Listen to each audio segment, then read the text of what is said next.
this exhibition is called Simple Pleasures, and Mary was born in 1915 and died in 2012 in her 97th year. But she was a Bristolian by birth, so she was a West Country lady, and she attended Badminton School in Bristol, which she hated. Her father was a solicitor there, and but the one good thing about Badminton School was that there was an art teacher who realised that Mary had talent and encouraged her to go and study at the Slade School of Art in London. And so she went off to London. She studied for 4 years, and then she met the painter Julian Trevelyan, who later became her husband. But he was kind of a very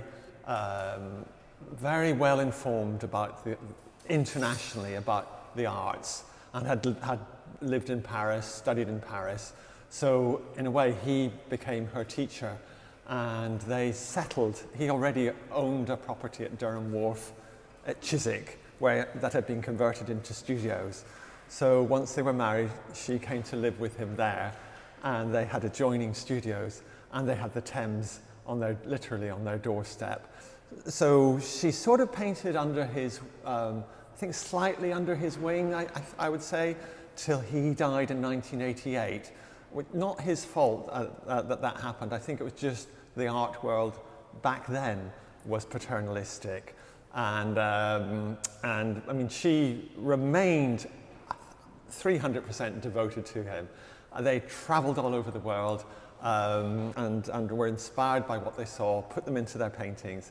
But after he died in '88, her career took off, and she became a Royal Academician, and we have her diploma work in the exhibition, and she just devoted her whole life to art and painting.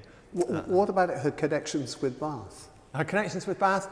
Well, we have a work in our collection, and she received an honorary doctorate from the University of Bath.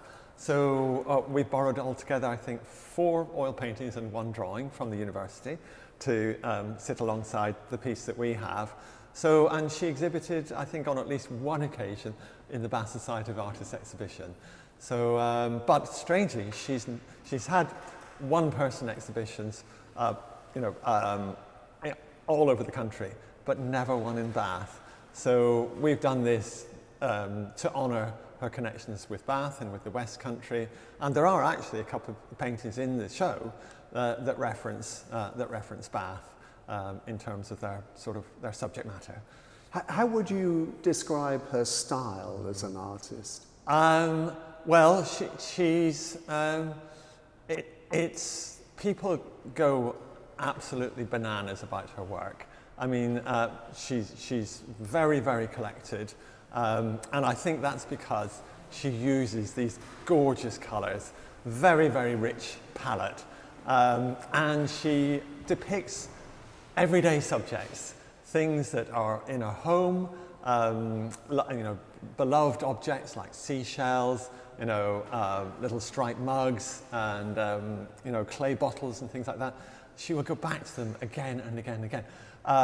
Fruit, vegetables. She loved cooking. She loved entertaining, and that was actually more about the people.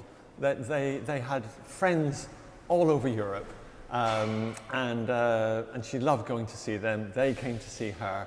So her paintings celebrate those connections, and that's what I hope this exhibition will do. Actually, is remind people of the importance of the everyday, that it's the simple things that actually really matter, not the complicated, highfalutin things, but the simple everyday things that we all take for granted, But come and see the show. It's uplifting, and what I want above all is people to leave this exhibition with a smile on their face.